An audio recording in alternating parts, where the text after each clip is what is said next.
Bosses are a vital element to an RPG. They are the big bad that takes up our time and sanity, trying to defeat so we can move on our merry way to the next boss, rinse and repeat.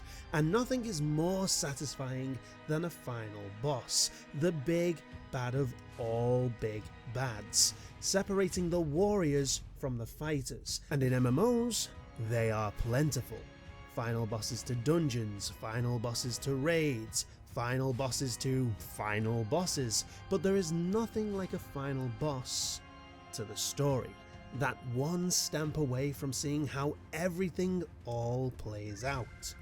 And Final Fantasy XIV with its expansions and updates have gifted us a fair few, 2 per expansion to be precise. And once again it is my duty to rate these gatekeepers of glory in a bloody list, because, well, lists, am I right? So welcome to Tech's Top 10s. I am Tech, and this is my top 8 main story quest final bosses from Final Fantasy XIV. Honourable mentions, Vishap, and the 0.4.5 bosses. Yeah, these guys kinda get the proverbial shaft here, as they are literally the final bosses to the expansions, but they aren't the final bosses to the story's arc. You see, bar from A Realm Reborn, every expansion story ends at the X.3 mark, with 0.4 and 0.5 generally being the precursors to the next expansion story. Which is somewhat a shame because Luna Bahamut was a kick-ass fight and deserves something out of it. I mean, it's f***ing Bahamut, the big King Drig himself, the guy who caused the 7th Umbral Calamity. Then we have Big Daddy Zenos, always the bridesmaid, never the actual bride. The Griffin was okay, and no matter what, I will never hear the word sloppy without thinking of this fight and throwing my tea across the room. And Vishap was, well, honourable mentions too, the Ultima weapon. Now put your torch and pitchforks down please, I understand your concern. How can the Ultima weapon, the death machine that was the Empire's trump card, powered by the literal 3 big bad primals you had to defeat throughout your journey, and piloted by Richard Epcar, the antagonist of A Realm Reborn himself, not even on this list? It's outrageous. It is blasphemy. It is 100% justified. You see, the Ultima weapon is not the final boss of A Realm Reborn. That would be La Habrea.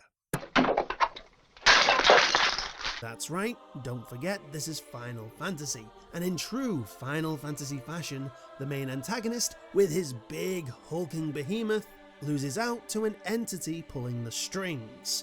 Kuja got it, Jekt got it. It's an age-old trope that keeps one of the best bosses, probably top 5 contender, relegated to nothing. So he needs to get an honourable mention here, or it would just be sad. So we start our list off with number 8, La Habrea.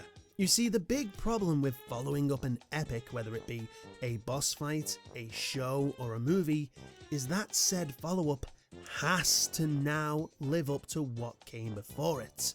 A WWE pay-per-view after an NXT takeover, Godfather 3, Yevon, they all tend to miss the mark, and La Habrea is no different. His only real impact prior to the Ultima weapon fight was that he had possessed Thancred, which would have brought anger to us all if we didn't have to look up who Thancred was at the time. Oh, it's the guy from the Ifrit questline a good 20 f***ing levels and possibly 100 hours prior to this moment. Pick up my jaw and butter my biscuit, you absolute monster. And it's not like the fight itself is anything to tantalise the taste buds either. It's a complete squash match, start to finish. Hell, I tried to look up day 1 guides for this boss, and there are hardly anything, and they just rip into the guy for being an equivalent to Daniel Bryan versus Sheamus at WrestleMania 28, where the build-up was longer than the fight. Just dreadful.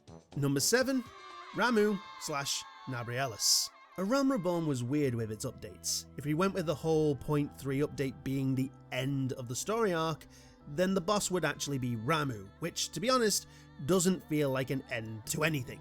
We technically take out all the storyline Beast Tribe primals, but that's not much of an end, as there's still one more primal you face, and that is Shiva, who is definitely a tie-in to Heavensward, as she introduces all the characters of that expansion and continues a subplot there. And the boss fight with Ramuh itself is just a typical primal boss fight. Hell, it's just Ifrit with lightning. So then we go with Nabrieles. Again, nothing too special. A literal no-name that only makes an appearance late after the Warrior of Light loses his connection with Hydaelyn, the after effect of the battle with Midgard-Zorma. He impales a character brought in so they could attack on Titan 8 quests later, and steals our forever damsel in distress for the upteenth time. But this boss fight at least feels like an epic final battle with an Ascian, something that I wish we had with La Habrea. There are multiple points where one mistake could end in your death, an ultimate attack that to this day is still easy to die from if the team isn't coordinated, and it's just a shame that after that the boss isn't anything special. They're just there to kill off a character they tried to really make you like. Number 6, Thorden. This fight. So I was never really a big fan of Final Fantasy VII, but the Knights of the Round always had a place in my heart. Sitting there through a full minute of Lego people cutting down woodland critters, only for Big King Artie himself to cleave the world, universe, time and space a new one, will always make me smile. And when Thorden used the power of Nidhogg's eye to turn himself and his elite into one of the most iconic one-hit wonders in the series, I marked out worse than a wrestling fan from Chicago that night Punk returned to wrestling from a 7-year hiatus. And this fight delivers. The music, the pacing, the fact that the moment he reaches critical, you go through the full Knights of the Round sequence, dodging every mechanic you have ever come across in your battles with these knights along the way. All that emotion, all that urgency to survive as the sword strikes you with everything Thorden has. And then it is all ruined by the fact that because you survived, Thorden has nothing left. He becomes staggered, defeated mentally, that all he can do is flail his sword in desperation, which, while great for the story, lessens the fight. And yes, this is rectified in the Minstrel's Ballad, but you can't help but feel, oh, that's it. Which is a shame because Heavensward's story is one of my favourites, and to this day, I can't help but feel I wanted more. It's like the Lynch vs Belair match at SummerSlam. Huge potential lost in the blink of an eye. Number 5, Tsukuyomi. There's nothing more gripping than a redemption story, the character putting their evil deeds behind them for the sake of themselves and others. But in the same breath, there's nothing more heartbreaking than a failed redemption story. That failure to escape that life and reverting back to those ways. And this is the life of Yotsuyu Go Brutus, Doma's imperial viceroy. From an abusive childhood to an abusive husband to being sold into slavery and working as a pleasure worker, she turned her back on the country that had pretty much abandoned her. And in this we should feel pity for her. Except that she is an absolute nutjob. I mean, she tortures people with no remorse and takes pleasure in what she does to innocent people. And it's not until you have that encounter with her and a near-death experience that causes her memory to be lost that we see Tsuyu, the nice girl that could have been. But all these things rarely last. Her memories return and she is conflicted with herself, running away back to her family, murdering her family, and alongside her brother, returning to Zenos, where when we come for a confrontation, she invokes the power of the primals, and Tsukuyomi is born. And bloody hell, this is a train ride. The fight itself is a standard primal fight for the most part, but the story it tells cuts deep to the bone, showing the effort to change her mind and remove that malice, with Gesetsu, or the image of Gesetsu, the last glint of hope in her heart, trying to bring her to the side of light, only for her to accept that there is no redemption and that she will either win this fight or die the monster she is. And that hits hard, as there are people who can't see a way out of their own problems and all hope to change is lost. But in the end, she does somewhat redeem herself, In her last breath, she ends the last line of her suffering, her brother, and then she is at peace. And yeah, I'll see your point, it doesn't seem like it should be the end of the arc. But after this moment, all the Shadowbringers prelude stuff happens. The Scions losing consciousness as the Exarch tries desperately to reach you and take you to the other world. So yeah, it's the end of Stormblood's main arc in a sense, and because of the issues it deals with, it deserves some spotlight. Number 4, Hades. Now this might not be fair, but I have always hated the use of Hades in Final Fantasy. Sure, his boss fight in 9 was okay, and there was the fact that he was set up to be the final boss in that game before they replaced him with the Pepsi Man's ugly angel brother, which when you look back and remember the dialogue, Hades being the final boss makes more frickin' sense. In 7, he was a generic Grim Reaper that acted like a glorified Marlboro, dealing a bunch of status ailments, which, while useful, you can't help but think that this is Hades, Lord of the Underworld.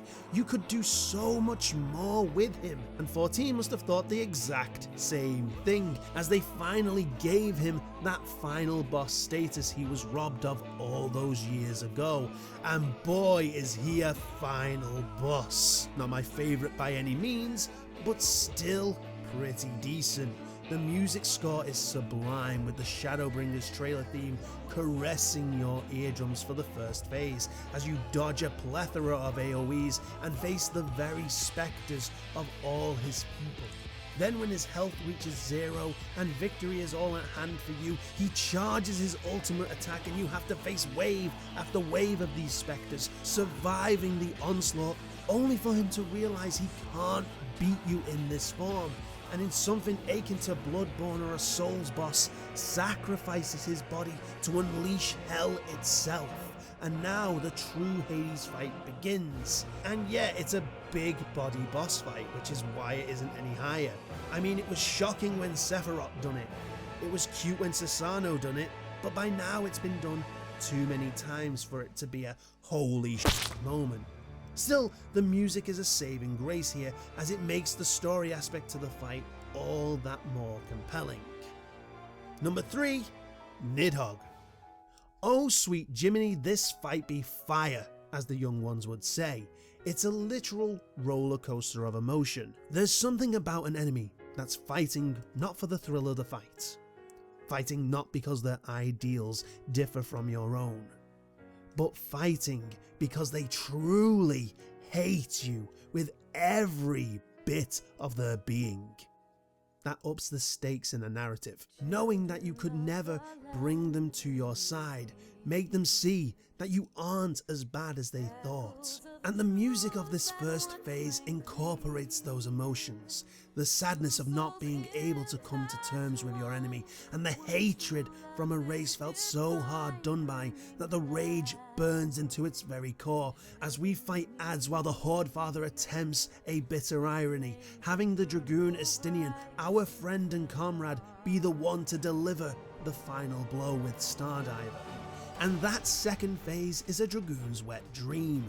Jumps, dives and gear scoggles galore, with the musical score up in the ante, only for the final phase to take what we had in the first phase but cram it full of enhancement supplements, with the music hitting an orchestral crescendo as Akh-Morns crash left, right and centre, because we all love a good Akh-Morn, and oh god, it's so good. Honestly, I cannot pick a fault with this fight. It is a perfect benchmark to beat. Number 2, Shinryu.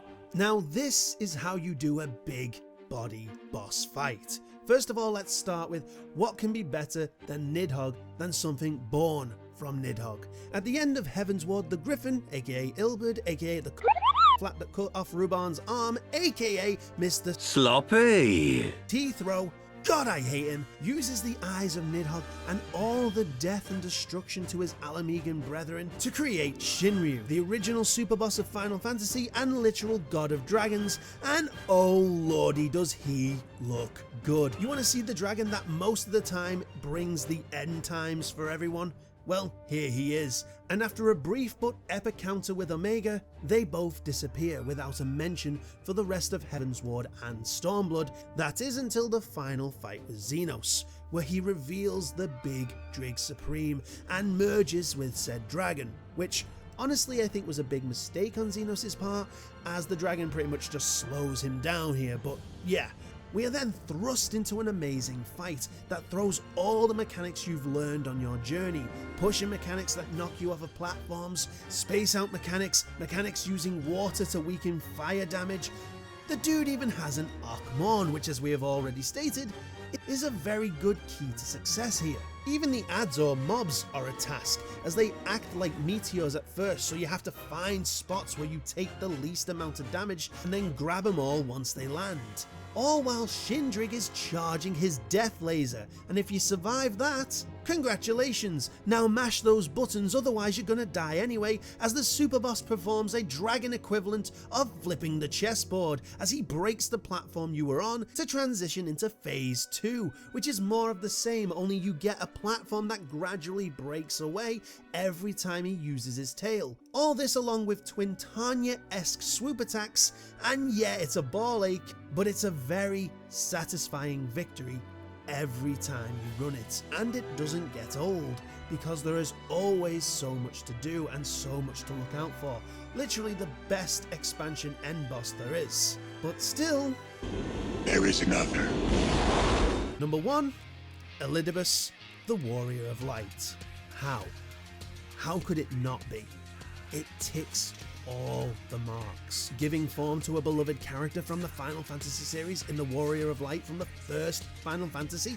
Check. Emotional story, as we accept that we cannot change Elidibus' mind no matter how much we try, and we will have to fight. The music, the mechanics that span all the way to some of your most early boss fights in A Realm Reborn.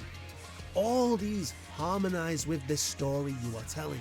You have his signature moves like Coruscant Saber, Bitter End, Sword of Light, all to entice the Dissidia fanatics, and spoilers, it works. Hell, even Bahamut makes a cameo. Then at 50%, he sends you to the void where you and your entire party have to mash till your thumbs bleed or your keys break, and if one of you fails, it's game over, start again. Succeed and you defy the odds, having the alien who brings us love from The Simpsons bring you back to Elidibus' shock and or horror.